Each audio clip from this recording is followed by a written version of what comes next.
नमस्कार दोस्तों, आज की इस वीडियो में मैं डिस्कस करने वाला हूं ब्लॉक्ड क्रेडिट इन जीएसटी। जी हां दोस्तों, ब्लॉक्ड आईटीसी का मतलब कि जो भी आपने बिजनेस के नाम पर परचेज किया है और वह आईटीसी आपके जीएसटी R2B में रिफ्लेक्ट भी हो रहा है, लेकिन आप उस आईटीसी को क्लेम नहीं कर सकते, उसको ब्लॉक्ड कर दिया गया है। और इसके लिए जीएसटी का सेक्शन 17 सब सेक्शन 5 है, जो कि बिल्कुल क्लियर एक एक पॉइंट बताता है। मैं एक एक पॉइंट को डिस्कस करने वाला हूं। स्टार्टिंग से पहले थोड़ा सा बेसिक बता दूं। देखो, ब्लॉक्ड क्रेडिट क्या है, कई बार बिजनेस के पॉइंट ऑफ व्यू से भी देखा जाता है। क्यों? क्योंकि आपने बिजनेस में परचेज किया है, बिजनेस के नाम पर परचेज किया है, वो आईटीसी आपके लिए ब्लॉक्ड क्रेडिट हो गया और वही आईटीसी किसी दूसरे बिजनेस के लिए अलाउ हो जाएगा। तो आइए पूरा एक एक पॉइंट को हम प्रैक्टिकल एग्जांपल के साथ डिस्कस करते हैं, जो कि प्रैक्टिकल लाइफ में बहुत ही जरूरी है। सेक्शन 17(5) को समझना। ब्लॉक्ड क्रेडिट कई बार क्या होता है, प्रैक्टिकल लाइफ में बहुत से लोगों को इसकी नॉलेज नहीं होती है। जो भी जीएसटी R2B में आया उन्होंने क्लेम कर लिया और हो सकता है कि वो 17(5) का ब्लॉक्ड भी क्रेडिट हो, उसकी समझ नहीं होती है। हाँ, आप क्लेम कर रहे हो, क्लेम करते समय आपको कोई नहीं रोकने वाला, कोई सिस्टम आपको नहीं रोकेगा, आप क्लेम कर सकते हो। लेकिन बाद में आपको डिमांड नोटिस, जीएसटी से नोटिस आ जाता है कि आपने ब्लॉक्ड क्रेडिट में आईटीसी क्लेम कर लिया है। और नोटिस भी बहुत सी आई हुई है, मैं नोटिस भी आपको दिखाऊंगा कि 17(5) की नोटिस आती कैसी है। तो चलिए स्टार्ट करते हैं। सबसे पहले हम क्लोज वाइज एक एक पॉइंट को डिस्कस करने वाले हैं। सबसे पहले क्लोज ए को समझते हैं। क्या बात करता है? Purchase of motor vehicles. देखो, मोटर व्हीकल्स की परचेज पर ब्लॉक्ड क्रेडिट बताया जा रहा है। किसके लिए बताया जा रहा है? मोटर व्हीकल किसने परचेज किया उसके लिए ब्लॉक्ड क्रेडिट होगा। तो use for transportation of goods, तो आईटीसी मिलेगा। अब देखो, ट्रांसपोर्ट कंपनी वाले हैं, वो भी मोटर व्हीकल तो परचेज करेंगे, लेकिन उनके लिए आईटीसी ब्लॉक्ड नहीं है, उनको आईटीसी मिलेगा। दूसरा, अगर आप ट्रांसपोर्टेशन ऑफ पैसेंजर के लिए मोटर व्हीकल्स परचेज किए हो तो कब आपको आईटीसी मिलेगा? देखिए, अगर उस मोटर व्हीकल की सीटिंग कैपेसिटी 13% से ज्यादा की है तो आईटीसी मिलेगा। अगर उससे कम की है तो आईटीसी नहीं मिलेगा। और किसको मिलेगा, किसके लिए ब्लॉक होगा? अगर आप डीलर हो, मोटर व्हीकल्स के डीलर हो, आप परचेज करते हो, सेल करते हो, या आप टूर एंड ट्रेवल्स का बिजनेस करते हो, टैक्सी का बिजनेस करते हो और उसमें ट्रांसपोर्टेशन आप पैसेंजर की सर्विस देते हो, या आपका ट्रेनिंग सेंटर है, आप ट्रेनिंग देते हो, ड्राइविंग स्कूल चलाते हो, रेंटिंग पर देते हो, तो इन सब केसों में अगर आपने परचेज किया है तो आपको आईटीसी मिलेगा, आपके लिए ब्लॉक्ड नहीं होगा। लेकिन एक चीज ध्यान रखना, आईटीसी तभी मिलता है जब आपकी आउटवर्ड सप्लाई टैक्सेबल होनी चाहिए। टैक्सेबल सप्लाई होगी तो आईटीसी मिलेगा। अगर आउटवर्ड सप्लाई आपकी टैक्सेबल नहीं है तो आईटीसी नहीं मिलेगा किसी को भी। ओके, अगला पॉइंट क्लोज AA, ये क्या कहता है? ये बात करता है परचेज ऑफ वेसल एयरक्राफ्ट। इसमें भी जैसे हमने ऊपर देखा कि अगर आपने ट्रांसपोर्टेशन ऑफ गुड्स के लिए परचेज किया है, बिजनेस पर्पज के लिए परचेज किया है, तो आईटीसी मिल जाएगा। और आपने अगर पैसेंजर ट्रांसपोर्टेशन के लिए, बिजनेस के लिए लिया है तो भी आईटीसी मिल जाएगा। अगर आप डीलर हो इसके, किसके? वेसल एयरक्राफ्ट के, सेल करते हो, परचेज करते हो, जैसे मोटर व्हीकल को हमने डिस्कस किया, तो उस पर भी आपको आईटीसी मिल जाएगा। या आप ड्राइविंग स्कूल चलाते हो, फ्लाइंग, नेविगेशन, रेंटिंग, तब भी आपको आईटीसी मिल जाएगा। कंडीशन वही रहेगी कि आपकी आउटवर्ड सप्लाई टैक्सेबल हो।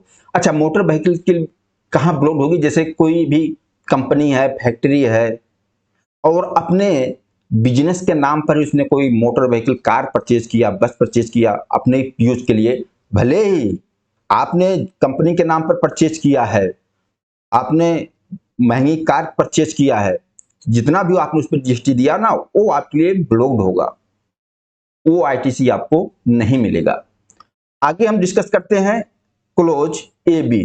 ये बात करता है servicing, repair and maintenance, general insurance. अब इस पर कब वो आईटीसी आपको मिलेगा, कब नहीं मिलेगा? देखो, जैसे हमने ऊपर क्लोज A, क्लोज AA देखा, अगर वहां जो हमने मोटर व्हीकल्स या वेसल एयरक्राफ्ट परचेज किया था, अगर उसकी परचेज पर हमें आईटीसी मिल रहा है तो यहां भी आईटीसी मिल जाएगा। अगर वहां उस परचेज पर भी हमको आईटीसी नहीं मिला था मोटर व्हीकल के, तो उसकी सर्विसिंग, रिपेयर, मेंटेनेंस पर भी आपको आईटीसी नहीं मिलेगा। बात करता हूं जनरल इंश्योरेंस। जनरल इंश्योरेंस में किसको आईटीसी मिलेगा उस पर भी हम आते हैं, लेकिन इस केस में दो लोगों को और आईटीसी मिलेगा। कौन कौन किसको लोगों को? अगर आप मैन्युफैक्चरर हो, मोटर व्हीकल्स या बेसल एयरक्राफ्ट का मैन्युफैक्चरिंग करते हो, मैन्युफैक्चरिंग कंपनी हो, और आपने इंश्योरेंस करवाया है, किसका इंश्योरेंस करवाया है? अपने स्टॉक का इंश्योरेंस करवाया है, तो उस इंश्योरेंस पर आपको आईटीसी मिल जाएगा। कोई भी हो, अगर आपने अपने स्टॉक का इंश्योरेंस करवाया है तो उस पर आपको आईटीसी अलाउ है इंश्योरेंस के ऊपर। या फिर अगर आप जनरल इंश्योरेंस कंपनी है जो इंश्योरेंस करती है, जनरल इंश्योरेंस जिससे हम इंश्योरेंस परचेज करते हैं, उनको आईटीसी मिलेगा। तो उनको आईटीसी किस केस में मिलेगा, इस चीज को एग्जांपल के साथ समझ लेते हैं। मान लीजिए मैंने किसी जनरल इंश्योरेंस कंपनी से इंश्योरेंस परचेज किया है, मैंने परचेज किया है, तो हो सकता है मुझे आईटीसी ना मिले, मेरे लिए वो ब्लोड क्रेडिट है। लेकिन मैंने, हो सकता है कि मेरे मोटर व्हीकल्स का, मेरी कार का कोई एक्सीडेंट हो गया और मैंने उसका रिपेयर एंड मेंटेनेंस सर्विस करवाया, तो मैं अपनी जेब से पैसा तो दूंगा नहीं, क्योंकि मैंने इंश्योरेंस परचेज किया है। इंश्योरेंस ही उसका जो भी खर्चा होगा इंश्योरेंस देगा, पेमेंट करेगा। तो मैंने ऑटो गैरेज वालों को दे दिया, उसने सर्विस किया, जो भी किया, लेकिन पेमेंट मैं नहीं करूंगा। पेमेंट कौन करेगा? जनरल इंश्योरेंस कंपनी करेगी, क्योंकि मैंने इंश्योरेंस परचेज किया है। अब जो ऑटो गैरेज वाला होगा, ऑटो सर्विस वाला होगा, वो इनवॉइस जनरेट करेगा किसके नाम? जनरल इंश्योरेंस कंपनी के नाम। और जनरल इंश्योरेंस कंपनी से जो जीएसटी चार्ज करेगा, जनरल इंश्योरेंस कंपनी को उसका आईटीसी मिल जाएगा। ओके, अगला पॉइंट हम देखते हैं। जैसे हाँ, कई बार जैसे कोई शोरूम है, गाड़ी सेल कर रहे हैं और उन्होंने डेमो व्हीकल्स रखा है। अब जो डेमो व्हीकल्स रखा है, अब उस व्हीकल्स को सेल भी नहीं करेंगे, केवल चेकिंग के लिए, डेमो के लिए रखा है। तो क्या वो जो डेमो मोटर व्हीकल्स है, क्या उस पर आईटीसी मिलेगा? बिल्कुल मिलेगा। इस सर्कुलर नंबर 231/25/2024 है, इसमें डेमो व्हीकल पर आईटीसी मिल जाएगा, सर्कुलर बताया गया। लेकिन कैसे? जो डेमो व्हीकल्स है उसको आप स्टॉक की तरह नहीं ट्रीट करेंगे, आपकी किताब में वो स्टॉक नहीं होगा, उसको as a capital goods treat करेंगे आप। अब कैपिटल गुड्स पे आईटीसी मिल जाएगा। और अगर आप उस डेमो व्हीकल्स को सेल भी करते हो तो आपको पूरा ट्रीटमेंट किसके हिसाब से करना पड़ेगा? सेक्शन 18 सब सेक्शन 6 के हिसाब से ट्रीटमेंट करना पड़ेगा, जो कैपिटल गुड्स सेल करने पे किया जाता है। ओके, ये भी पॉइंट क्लियर। अगला पॉइंट हम डिस्कस करते हैं, क्लोज बी। ये क्या कहता है? Health service, cosmetic and plastic surgery, beauty treatment. देखो, नॉर्मली ये चीजें अगर हो रही तो समझ लो कि आईटीसी ब्लॉक्ड है, इस पर आईटीसी आपको नहीं मिलेगा, बिल्कुल ब्लॉक मान लो। गुड सर्विस को बिजनेस में यूज किया गया है, फिर भी आईटीसी नहीं मिलेगा नॉर्मली। और food and beverage, outdoor catering, beauty treatment, health service, cosmetic and plastic surgery, life insurance, health insurance, leasing, renting, hiring of motor vehicles, ITC blocked है। लेकिन आईटीसी मिलेगा कहां? देखो, रेंटिंग, लीजिंग, हायरिंग। अब आप कोई कंपनी वाले हो और आपने अपने आपके स्टाफ को कहीं टूर पे भेजना है, उसके लिए आप रेंट पे मोटर व्हीकल्स ले लिया, हायरिंग कर लिया, तो उस पर आपको आईटीसी नहीं मिलेगा, आईटीसी ब्लॉक्ड होगा। ओके, अगला पॉइंट। और अगर ये चीजें जो यहां देखो नॉर्मली ब्लॉक्ड है, लेकिन ये चीजें अगर आपका इनवार्ड सप्लाई सेम है, आउटवार्ड सप्लाई सेम है, तो आईटीसी मिल जाएगा। मतलब आपका इसी का बिजनेस है तो आपको आईटीसी मिल जाएगा। जैसे ये है ए, आउटडोर कैटरिंग की सर्विस देते हैं और इन्होंने मिस्टर बी से इसकी सर्विस ली। अब मिस्टर बी से इन्होंने ये सारी सर्विस ली और फिर सामने ये सप्लाई दे रहे हैं आउटवार्ड। देखो, इनको आईटीसी मिल जाएगा क्योंकि इनका सेम लाइन का बिजनेस हो गया। मिस्टर बी ने भी जो जिससे सर्विस लिया है उनको पूरा क्रेडिट मिल जाएगा। अब मिस्टर बी ने मिस्टर ए को सर्विस दिया, मिस्टर ए को भी क्रेडिट मिल जाएगा क्योंकि मिस्टर ए सामने किसी को टैक्सेबल सप्लाई दिया। दोनों का सेम लाइन का बिजनेस है।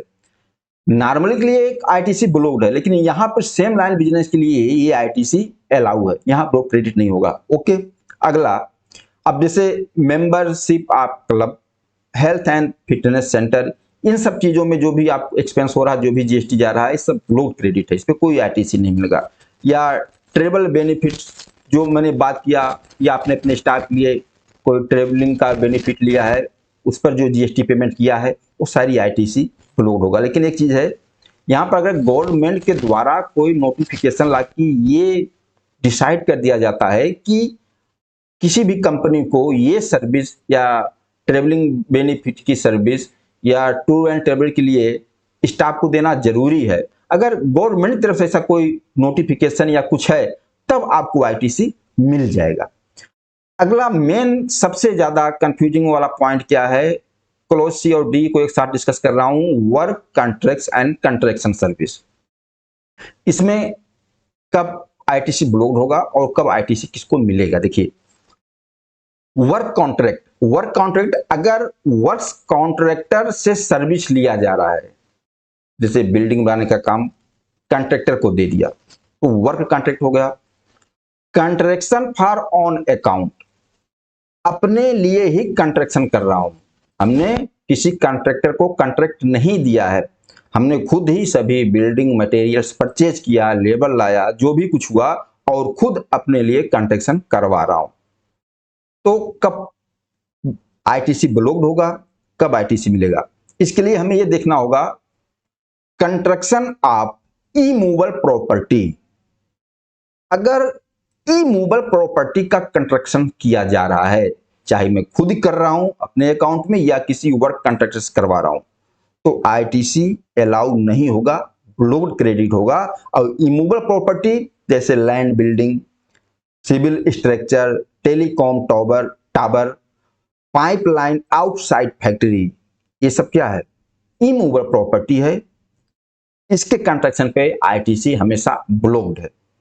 अगला, अगर इमूवेबल प्रॉपर्टी भी है तो भी आईटीसी अलाउ होगा, किसके लिए, प्लांट एंड मशीनरी के लिए। प्लांट एंड मशीनरी के लिए इमूवेबल प्रॉपर्टी पे भी आईटीसी अलाउ हुआ।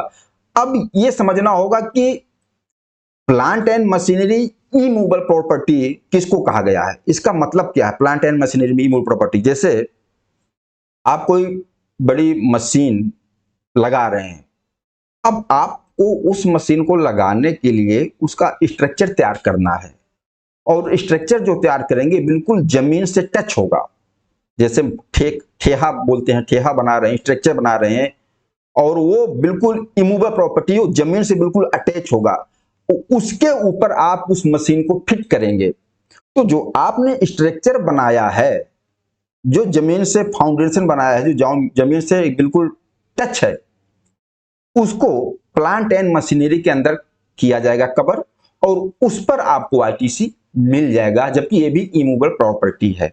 ओके, यहां तक मैटर क्लियर। अब जैसे मैं यहां एक एग्जांपल लेता हूं कंस्ट्रक्शन सर्विस का और बिल्डिंग ऑफिस का। जैसे मान लीजिए एक कंपनी है A2Z प्राइवेट लिमिटेड, इस कंस्ट्रक्शन ऑफ बिल्डिंग कंस्ट्रक्शन का काम कर रहे हैं, ऑफिस कंस्ट्रक्शन का काम कर रहे हैं। इन्होंने इंजीनियर लेबर की सर्विस लिया, बिल्डिंग मटेरियल परचेज किया, बिल्कुल आईटीसी ब्लॉक्ड है, आईटीसी नहीं मिलेगा 100%।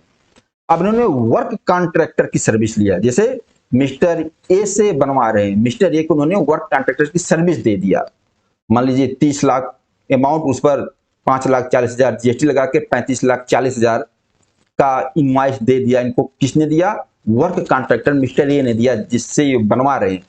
अब A2Z प्राइवेट लिमिटेड के लिए जो 5,40,000 है, ये ब्लॉक्ड क्रेडिट है, इनको आईटीसी नहीं मिलेगा। तो आप कोई भी कंस्ट्रक्शन करवा रहे हो, बिल्डिंग का, ऑफिस का, कुछ भी, चाहे खुद से करवा रहे हो परचेज करके, तब भी आपके लिए आईटीसी ब्लॉक्ड है, या किसी वर्क कॉन्ट्रैक्टर से करवा रहे हो, आपने किसी को वर्क कॉन्ट्रैक्ट दिया है, उस पर भी आपको आईटीसी ब्लॉक है। अब आईटीसी मिलेगा कहां। अब जैसे हम A2Z प्राइवेट लिमिटेड ने मिस्टर ए को वर्क कॉन्ट्रैक्टर की दिया, अब मिस्टर ए पूरा काम नहीं कर पा रहे हैं, अब इन्होंने सब कॉन्ट्रैक्टर मिस्टर बी को ठेका दे दिया। अब जो सब कॉन्ट्रैक्टर है मिस्टर बी, ये सर्विस दे रहे हैं कॉन्ट्रैक्टर ए को, और ये बिल्डिंग बना रहे हैं A2Z प्राइवेट लिमिटेड को। अब यहां पर जो सब कॉन्ट्रैक्टर मिस्टर बी हैं, मिस्टर ए को जो भी इनवॉइस बनाएंगे, उस पर जो भी जीएसटी चार्ज करेंगे, वो मिस्टर ए को उसका आईटीसी मिल जाएगा।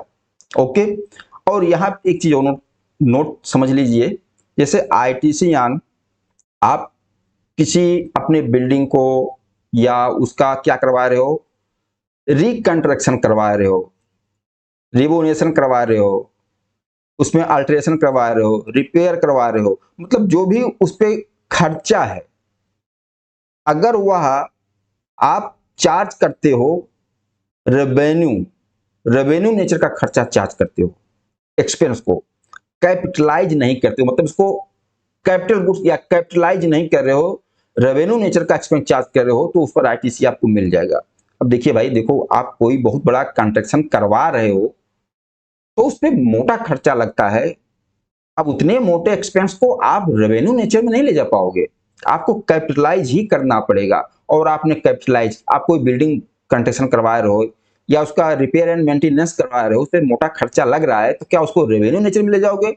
अब रेवेन्यू नेचर में ले जाओगे तो इसका मतलब आप उस पर आईटीसी लेना चाह रहे हो। अगर रेवेन्यू नेचर में उसकी एंट्री करके आप उस पर आईटीसी ले भी लेते हो, कल के ऑडिट में आपसे सवाल पूछा जा सकता है। ये खर्चा तो आपका कैपिटलाइज होना चाहिए, जो कि ब्लोड क्रेडिट में चला जाता है।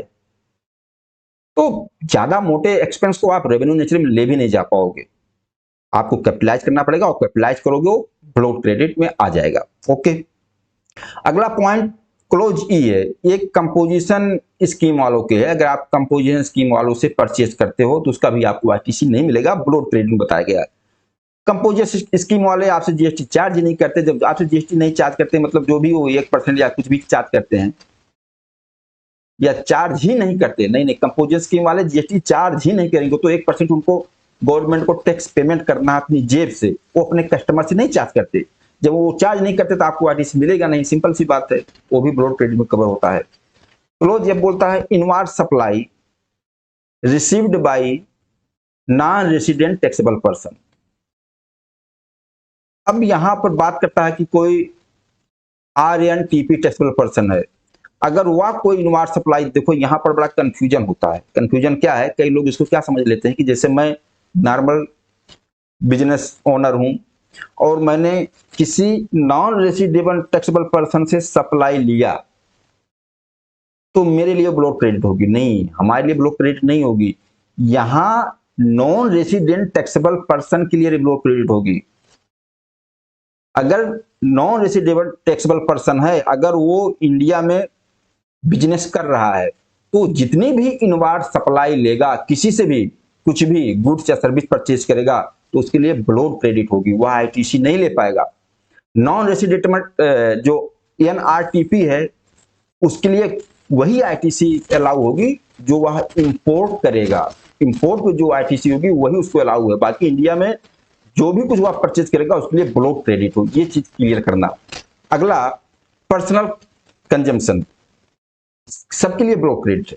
कोई भी आपने गुड्स या सर्विस परचेज किया, अगर आप उसको बिजनेस में नहीं यूज कर रहे हो, बिजनेस से उसका कोई लेना देना नहीं है, पर्सनल पर्पज के लिए यूज कर रहे हो, तो आप आईटीसी नहीं ले सकते, ब्लॉक क्रेडिट होगा।